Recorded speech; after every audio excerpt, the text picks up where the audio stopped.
hacia la unificación de ciencia y espiritualidad a través de la teoría del campo unificado. El diálogo entre la vanguardia científica de Occidente y la milenaria sabiduría espiritual de Oriente es uno de los puentes intelectuales más fascinantes de nuestra era. En este vídeo vamos a reflexionar cómo la física moderna, en su incansable búsqueda por descifrar la teoría del campo unificado o la teoría del todo, se aproxima a las verdades fundamentales expresadas hace milenios por los rishis del Advaita Vedanta. A través de la perspectiva no dual del Advaita se analiza la convergencia entre el estudio del universo material y la dimensión espiritual de la existencia, donde nociones contemporáneas como los campos cuánticos encuentran un eco perfecto en el concepto de la no dualidad, recordándonos que la realidad subyacente de todas las cosas es fundamentalmente una. Bueno, la teoría del todo, la teoría del campo unificado es densa. Einstein ya pensaba en ella y en los últimos años se está trabajando, pero no se ha conseguido aún. Yo he preparado una serie de vídeos, este es el primero introductorio, e iré poniendo más, tocando diferentes puntos, ¿no? Pero vamos a hacer esta pequeña presentación. Seguramente la humanidad ha buscado este hilo áureo de la unidad, de la no dualidad desde el inicio de los tiempos. El primer descubrimiento documentado de la no dualidad del Advaita lo encontramos en los antiguos Vedas. La verdad es solo una, los sabios la llaman de diferentes maneras. Fijaros qué verdad, escrita ya hace más de 2000 años, ¿no? Siglos más tarde, en el Brihandaka Upanishad, ese maravilloso Upanishad, más o menos entre el 800 y el 500 a.C., aparece escrito el término Advaita, no dos. Desde entonces, desde diferentes regiones del mundo han surgido grandes sabios y filósofos que ya intuían esa unidad. En la antigua Grecia, Pitágoras, Parménides, Sócrates, Platón y sobre todo Plotino ya lo buscaban.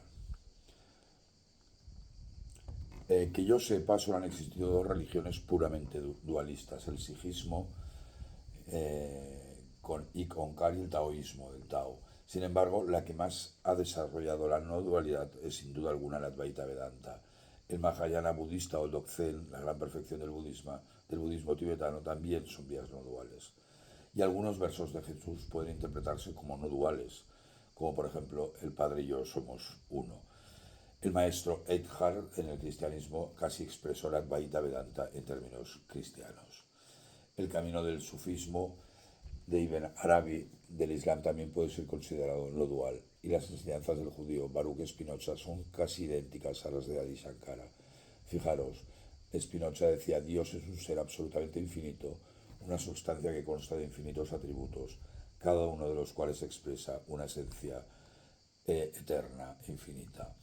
Einstein admiraba al Dios de Baruch Spinoza. Y en el Mundaka Upanishad ya se definen dos tipos de conocimiento: el inferior a Paravidya, para conocer el universo manifestado, es decir, lo que vemos, lo finito, y el conocimiento superior o Paravidya, que es la ciencia del conocimiento de Dios, de lo infinito. Occidente ha desarrollado magníficamente las ciencias materialistas, centradas en lo que se puede percibir, medir o experimentar.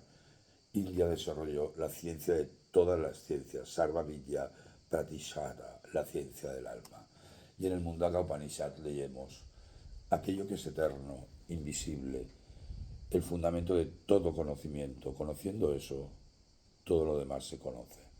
Más adelante veremos que la ciencia occidental se centra en el Kshetra, en el campo, mientras que el Vedanta lo hace en el Kshetra Jnana, el conocedor del campo. Hay un capítulo fundamental del Gita, que es el 13º, que es el yoga del campo y del conocedor del campo, y donde Krishna dice: conóceme como Kshetra Jnana, o sea, el conocedor del campo, en todos los kshetras, en todos los cuerpos, y el conocimiento de Kshetra y Kshetra Jnana es el verdadero conocimiento.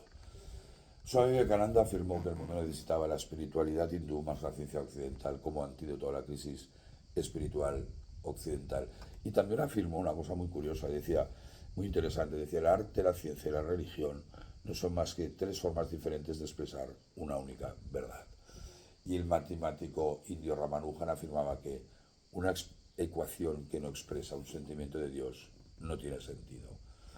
En Occidente, grandes científicos como Albert Einstein, Schrödinger, Heisenberg o Max Planck recurrieron al Advaita Vedanta para encontrar un marco filosófico no dual que les permitiese desarrollar sus visiones científicas. Ya os he leído muchas veces la frase de Schrödinger, pero la repito porque me encanta. Decía: la unidad y continuidad del Vedanta se reflejan en la unidad y continuidad de la mecánica de ondas, totalmente compatible con el concepto del todo es uno del Vedanta.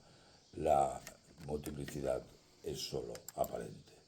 En Occidente, durante siglos, la ciencia ha estado enfrentada a la religión, un camino que llevó a su estancamiento. La luz del Advaita Vedanta inspiró filosóficamente el desarrollo de las grandes teorías, la relatividad y la mecánica cuántica. Las predicciones de Vivekananda citadas anteriormente se están cumpliendo hoy en día.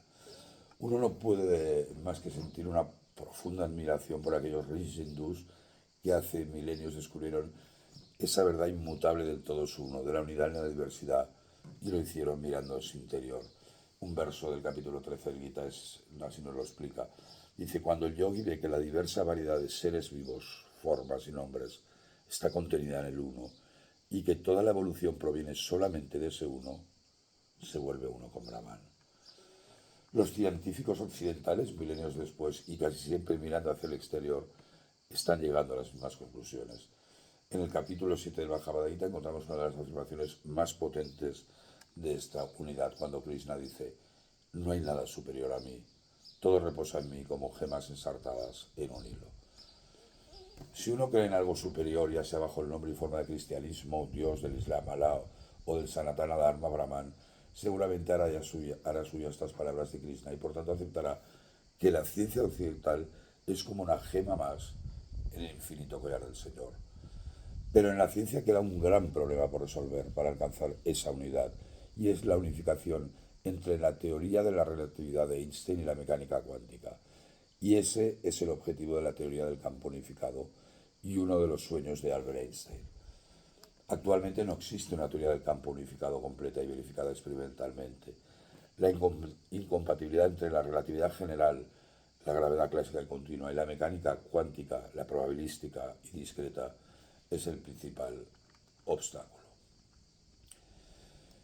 Y ese es uno de los retos, creo, que tenemos en la humanidad, que es encontrar esa teoría del campo unificado que nos permita integrar esas grandes cuatro fuerzas.